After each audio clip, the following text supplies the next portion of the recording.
Soy Rafik Abuali Said, transmitiendo en www.radiodf.net. El teléfono en el estudio es 5709-2098 y mi correo electrónico es rafikabuali@hotmail.com. En el segmento anterior hablamos sobre la gestión de Madero como presidente, su corta duración como presidente.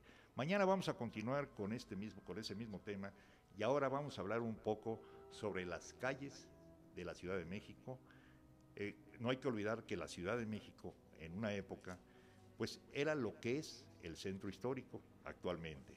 Vamos a hablar de la calle de San Felipe de Jesús. Esa calle hoy se conoce como la tercera calle de Regina. Es importante porque nuestra narración sería breve acerca del nombre de esta calle si solo dijéramos que llevó este nombre por haber nacido en una casa el promártir mexicano San Felipe de Jesús, en la casa número 5, y hasta podríamos añadir que era muy travieso, y que como muchos santos que se convirtieron, que muchos decían que les llegó la luz, que los iluminó, y que por eso se logró el cambio, y que hacía víctima de sus diabluras a una negra que sus padres tenían como esclava. La negra constantemente decía, refiriéndose a las maldades del muchacho: cuando la higuera reverdezca, Felipillo será santo. Lo cual sucedió al ser fue martirizado en Japón, siendo esa higuera una que estaba en el patio de la casa referida. Pero si así escribiéramos, sentimos que no seríamos felices a la verdad de las cosas, pues esta calle, que está de oriente a poniente entre la de San Camilo o Corazón de Jesús, que la precede, y la de las Cocheras, que la sigue, que viene siendo una calle paralela a la que ahora se conoce como San Jerónimo. Si bien es cierto que su nombre lo lleva por lo antes dicho, nos encontramos que contra la tradición popular expuesta y que tan conocida es, existen diversas opiniones que motivan discusiones. Sobre este tema, exponemos lo siguiente. El que más tarde fue santo se llamaba Felipe de las Casas y Martínez, hijo primogénito, tuvo 10 hermanas, de Alonso de las Casas y de Antonia Martínez, ambos españoles, el uno de Illescas, la otra de Salamanca, y casados en Sevilla antes de venir a la Nueva España. El padre era mercader y aumentaba su hacienda en sus viajes a las Islas Filipinas. Los primeros años de su hijo no están muy claros, ya que no se ha encontrado partida de bautismo alguna. Según algunos, porque en la inundación sufrida en México el año 1580, no hay que olvidar que en ese año, en 1580, las acequias que rodeaban la Ciudad de México no tenían un borde suficientemente alto para contener las aguas cuando llovía. Se pasaron libros parroquiales de una parte a otra, perdiéndose con el tiempo, y según otros, porque arrancaron la hoja en que estaba dicha partida para quitar a este país la gloria de que naciera en él santo tan esclarecido. Mas sea lo que fuese, lo cierto es que su padre, Alonso de las Casas, tenía varias fincas en esta ciudad, y una de ellas estaba en la calle que viene del Hospital de los Indios a la iglesia y convento de San Agustín. Las otras estaban junto a la tienda de una de las esquinas de la calle llamada comúnmente del Arco. Estas señas se encuentran en el testamento de Alonso de las Casas, por lo cual las otorgaba como bienes dotales a su hija María cuando se casó con Gaspar de Ruano. El padre Baltasar de Medina dice que, según la tradición común, en una de esas casas nació el santo.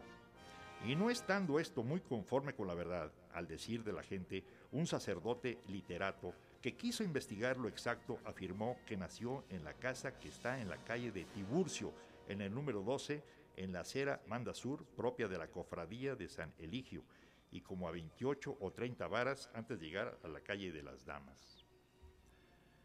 Esto es por la calle de San Jerónimo, y no hay que olvidar que en esa calle también vivió Sor Juana Inés de la Cruz, y ahí se hizo lo que es el claustro de Sor Juana Inés de la Cruz, cerca de donde vivía San Felipe de Jesús, aunque en otra época.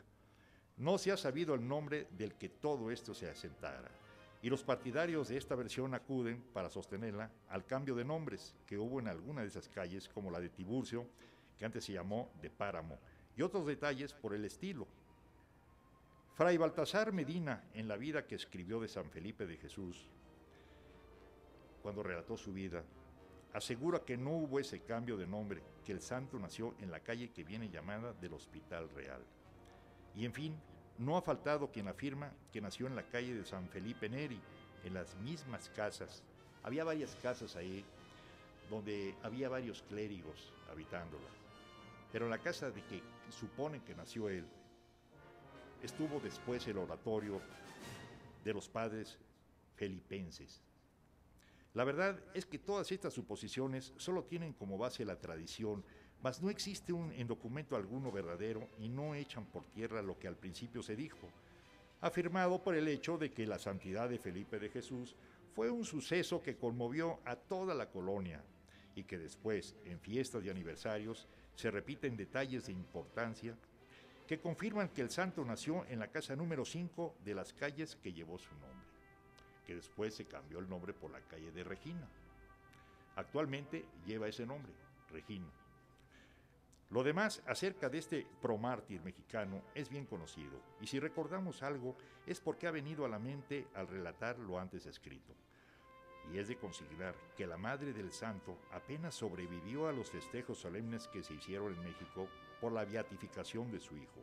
La conmoción fue tan fuerte que sufrió al verse feliz por aquello. Abrevió sus días ya en plena vejez y 8 días después enfermó muriendo al día siguiente. Se le dio sepultura en la iglesia principal del convento grande de San Francisco y honraron sus funerales los 2 cabildos, el de la ciudad y el de la catedral. También es curioso que narremos que, por contrariedades de la suerte, el caudal de Alonso de las Casas se arruinó, poniendo a la familia en la mendicidad. Como en aquella época hubo muchas familias ricas que de repente, de la noche a la mañana, perdían absolutamente todo, porque o eran expropiadas sus propiedades o hacían malas inversiones. Pero hubo bastantes familias que terminaron mendigando. Decíamos que el Alonso de las Casas se arruinó poniendo a la familia en la mendicidad. Creemos exagerada esa palabra de mendicidad. Según dice el autor, de donde tomamos el dato, algunas personas recorrieron a la familia socorrieron a la familia por la mano del doctor don Luis de Herrera. Vamos a un corte y seguiremos con la historia de San Felipe de Jesús. Mi nombre es Rafik Abuali Said. Estamos transmitiendo en www.radiodf.net. El teléfono en el estudio es 5709-2098 y mi correo electrónico es rafikawali@hotmail.com.